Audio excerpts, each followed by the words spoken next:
If you are over 65, stop whatever you're doing and really listen. Because what I'm about to tell you goes against what most people believe. But every surgeon, physical therapist, and mobility researcher already knows this is true. Walking while healthy is not enough to keep your legs strong as you age. Not even close. If walking alone worked, then the millions of older adults who walk every day would not struggle to climb stairs, wouldn't have trouble getting out of a chair, wouldn't feel their knees shaking, and wouldn't lose balance the moment they step on uneven ground. But they do. Surgeons see this every single week. People who walk daily, sometimes for miles, yet their muscles keep shrinking, their balance keeps declining, and their risk of falling rises year after year. Here's the simple truth. Walking uses only a small portion of your leg muscles. It does not strengthen the muscles that aging weakens the fastest. So stay with me for a few minutes, because you're about to learn 3 surgeon-approved exercises that build more leg strength than walking, especially after age 65. These movements are gentle, they are joint-safe, and they're designed specifically for older adults who cannot do risky, high-impact exercises. Let's begin. Exercise 1. The chair sit-to-stand, the #1 indicator of independence after 65. Surgeons and physical therapists use one simple test to predict whether an older adult will live independently or need long-term help. Can they stand up from a chair without using their hands? This single movement tells doctors almost everything they need to know about leg strength, balance, mobility, and fall risk. Why does it matter so much? Because sitting and standing uses the exact muscles that protect you as you age. The thighs, the glutes, the hips, the core, and the stabilizing muscles around the knees. Walking barely activates these muscles. Standing up from a chair activates all of them at once. How to do it? Sit on a sturdy chair with your feet shoulder-width apart. Lean forward slightly.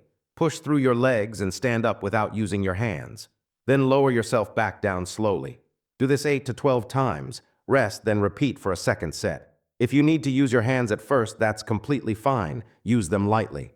Over time, your legs will grow strong enough to support your body. Surgeons trust this movement because research shows that people who perform better on the sit-to-stand test walk faster, climb stairs more easily, stay independent longer, and experience fewer dangerous falls. This is the exact movement you use when getting out of bed, standing from the toilet, rising from the couch, or stepping out of a car. Walking does not train this pattern at all. After just a few sessions, you'll feel your hips and thighs working harder than they have in years. Within weeks, standing becomes easier. Within a few months, everyday movements feel safer and stronger. Exercise 2. Heel raises the calf exercise that can reduce fall risk by up to 30%. When people talk about leg strength, they usually think about thighs and hips. But the calves, the muscles at the back of your lower legs, are the quiet heroes of balance and mobility. Your calves push you forward, stabilize your ankles, and keep you upright with every step you take. When they weaken, walking slows down, stairs become harder, and falling becomes more likely. Here's what most people don't know. After age 65, calf muscles shrink faster than almost any other muscle in the body, and walking alone is not enough to stop this. That's why surgeons often call the calves the second heart. They help pump blood upward and keep your legs strong and steady. How to do it? Stand near a wall or chair for support. Rise onto your toes as high as you comfortably can. Hold for 1 second. Then lower slowly. Do this 12 to 15 times for 2 to 3 sets.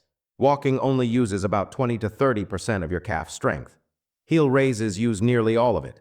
This strengthens your ankles, feet, Achilles tendon, and the deep calf muscles that control balance. Studies show that older adults who regularly perform calf raises reduce their risk of falls, especially on stairs, slippery floors, and uneven ground. As weeks go by, you'll notice your steps feel lighter, quicker, and more stable. Walking becomes easier, not because you're walking more, but because your muscles are finally strong enough to support you. Exercise 3.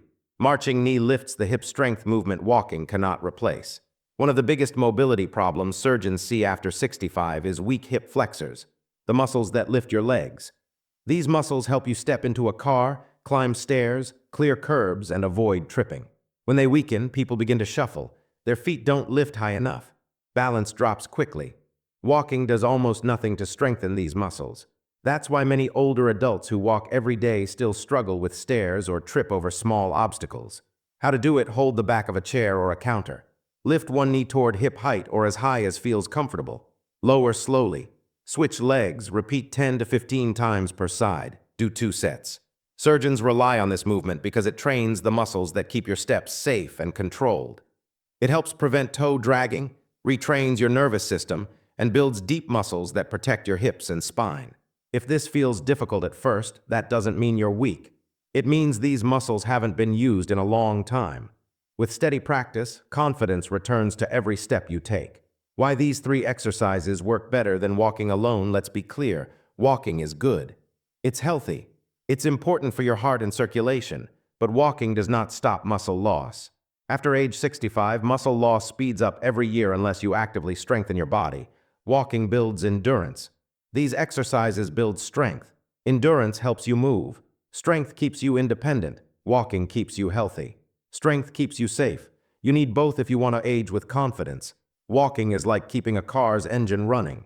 These exercises strengthen the frame, the tires, and the brakes. Together, they keep your body working the way it's supposed to. How often should you do these? 3 to 4 days a week is enough. Move slowly. Use control. Rest when needed. Focus on quality, not speed. Most people feel changes within 2 weeks. Within 8 weeks, daily movement feels easier. Within 3 months, balance improves and fear of falling drops significantly. Final message: if you feel too weak, too old, or too late to start, listen carefully. You are not too old, you are not too weak, and it is not too late. Muscles can grow at any age, even in your 70s, 80s, and 90s. Research proves it, and physical therapists see it every week. Your body isn't failing you. It just hasn't been given the right signals. Walking sends one signal. These exercises send the missing ones. Do them regularly. Do them safely, and be patient. Your strength will return step by step, day by day. Your independence depends on your legs. If this video helped you, please give it a like. It really supports this channel. And if you're over 65, leave a comment below with your age and where you're watching from. I read every comment. Subscribe for simpler, surgeon-backed exercises that help you stay strong, steady, and independent as you age.